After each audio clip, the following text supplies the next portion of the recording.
Assalamualaikum warahmatullahi wabarakatuh.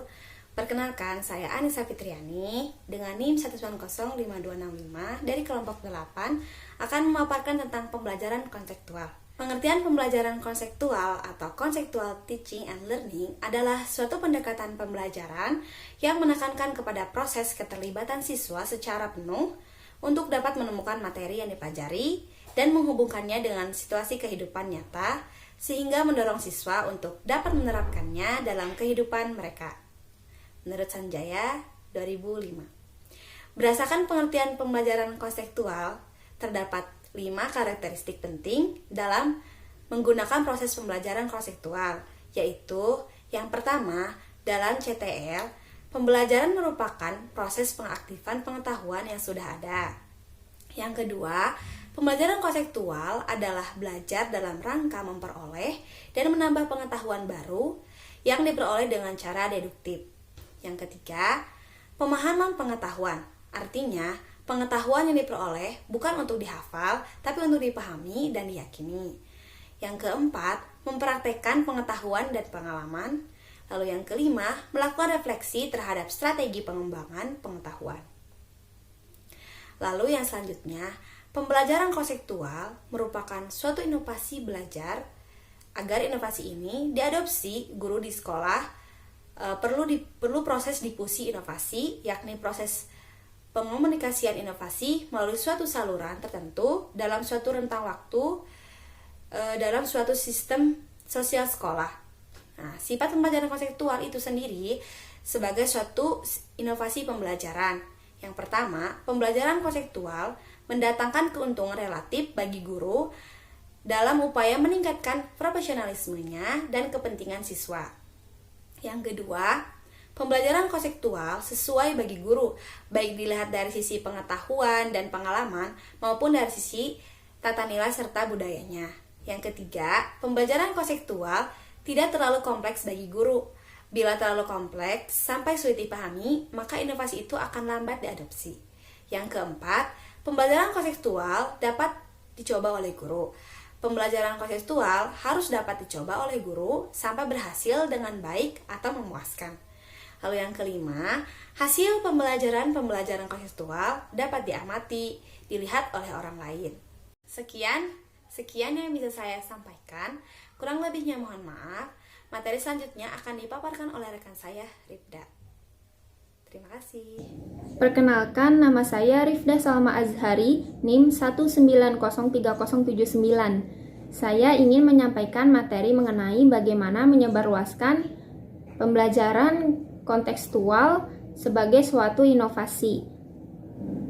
Untuk menyebarluaskan pembelajaran kontekstual sebagai suatu inovasi pembelajaran kepada guru, diperlukannya suatu saluran komunikasi, seperti saluran komunikasi intrapersonal, seperti seminar pendidikan, pelatihan pendidikan, komunikasi antar guru MGMP, komunikasi antar guru personal, dan media massa, termasuk buku yang diterbitkan oleh Depdiknas mengenai pembelajaran kontekstual.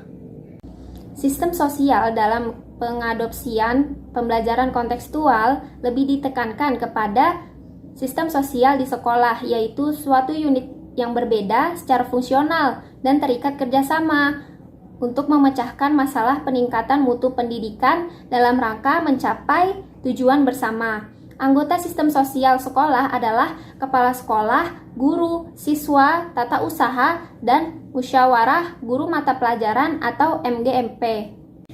Di antara anggota sistem sosial sekolah, ada yang memegang peranan dalam proses difusi, yakni mereka yang disebut pemuka pendapat dan agen pembaruan. Pemuka pendapat ini adalah kepala sekolah dan guru yang memiliki wawasan luas serta kemampuan yang lebih maju dibandingkan dengan guru-guru yang lain. Nantinya, guru dan kepala sekolah ini dijadikan sebagai tempat untuk bertanya dan memberikan tepat nasihat jika ada sesuatu perkara yang penting. Agen pembaru dalam sistem sosial sekolah adalah orang yang aktif dalam menyebarluaskan suatu inovasi pembelajaran kontekstual ke sekolah, yaitu tenaga profesional yang mewakili Depdiknas yang berusaha dalam pembaruan proses pembelajaran, terdiri dari para instruktur pendidikan dan pelatihan pembelajaran kontekstual. Agen pembaru ini akan berhasil jika digencarkan dengan melakukan usaha promosi, lebih memperhatikan kebutuhan sekolah dan guru, bekerja sama dengan kepala sekolah dan guru lain yang dianggap sebagai pemuka pendapat dan dapat dipercaya oleh sekolah dan guru. Pendekatan pembelajaran kontekstual. Pendekatan pembelajaran kontekstual ini menekankan aktivitas siswa secara penuh, baik fisik maupun mental. Pembelajaran kontekstual memandang bahwa belajar bukan hanya sekedar mengingat, menghafal, dan mendemonstrasikan latihan-latihan secara berulang-ulang, akan tetapi belajar melalui proses berpengalaman dalam kehidupan nyata. Dalam pembelajaran kontekstual, belajar di alam terbuka merupakan tempat untuk memperoleh informasi, sehingga menguji data hasil temuannya dari lapangan tadi baru dikaji di kelas sebagai bentuk pembelajaran siswa dalam menemukan sendiri, bukan hasil dari pemberian guru atau sudah dibahas oleh guru. Prinsip-prinsip pembelajaran kontekstual. Menurut Elaine B. Johnson mengklaim bahwa dalam pembelajaran kontekstual ada 3 prinsip utama yang sering digunakan, yaitu yang pertama, saling ketergantungan, yang kedua, diferensiasi, yang ketiga, pengorganisasian. Pertama, prinsip ketergantungan. Dalam prinsip ini, siswa diharapkan untuk bisa bekerja sama, yang nantinya akan membantu mereka mengetahui bahwa saling mendengarkan akan membawa mereka dalam sebuah keberhasilan. Para pendidik yang ingin bertindak sesuai prinsip ini akan mengadopsi praktik CTL dalam menolong siswa membuat hubungan-hubungan untuk menemukan sebuah makna. Yang kedua, prinsip diferensiasi. Kata diferensiasi ini merujuk pada dorongan terus-menerus dari alam semesta untuk menghasilkan keragaman yang tak terbatas, perbedaan, berlimpahan, dan keunikan. Ketiga, prinsip pengorganisasian diri. Prinsip ini akan menolong para siswa untuk mencapai keunggulan akademiknya, memperoleh keterampilan karirnya, dan mengembangkan karakter dengan cara menghubungkan tugas sekolah dengan pengalaman serta pengetahuan pribadinya. Baik, itu saja materi yang saya sampaikan. Selanjutnya materi akan disampaikan oleh teman saya yaitu Vena Elvana. Baik, terima kasih kepada saudari Rifda. Sebelumnya perkenalkan, nama saya Vena Elvana dengan NIM 1908375. Pembahasan selanjutnya yakni tentang asas-asas dalam pembelajaran kontekstual dan model pembelajaran kontekstual. Asas-asas dalam pembelajaran kontekstual sering juga disebut komponen-komponen pembelajaran kontekstual, melandasi pelaksanaan proses pembelajaran kontekstual yang memiliki 7 asas, meliputi ada konstruktivisme, ada inquiry, ada bertanya, ada masyarakat belajar, ada permodelan, refleksi, dan penilaian nyata. Nah, yang pertama itu ada konstruktivisme. Konstruktivisme ini adalah sebuah filosofi pembelajaran yang dilandasi premis bahwa dengan merefleksikan pengalaman, kita membangun atau mengkonstruksikan pengetahuan, pemahaman kita tentang dunia tempat kita hidup. Nah, yang kedua itu ada inquiry. Kalau inquiry ini adalah asas kedua dalam pembelajaran CTL, adalah inquiry. Artinya proses pembelajaran didasarkan pada pencarian dan penemuan melalui proses berpikir secara sistematis. Pengetahuan bukanlah sejumlah fakta hasil dari mengingat akan tetapi hasil dari proses menemukan sendiri. Nah, dengan demikian dalam proses perencanaan, guru bukanlah mempersiapkan sejumlah materi yang harus dihafal, akan tetapi merancang pembelajaran yang harus memungkinkan siswanya dapat menemukan sendiri materi yang harus dipahaminya. Yang ketiga ada bertanya. Bertanya, belajar pada hakikatnya adalah bertanya dan menjawab. Menjawab pertanyaan. Bertanya dapat dipandang sebagai refleksi dari keingintahuan setiap individu. Sedangkan menjawab atau menjawab pertanyaan mencerminkan kemampuan seseorang dalam berpikir. Artinya, proses pembelajaran diorientasikan pada pengalaman secara langsung. Mendorong agar siswa dapat menemukan hubungan antara materi yang dipelajari dengan situasi kehidupan yang nyata.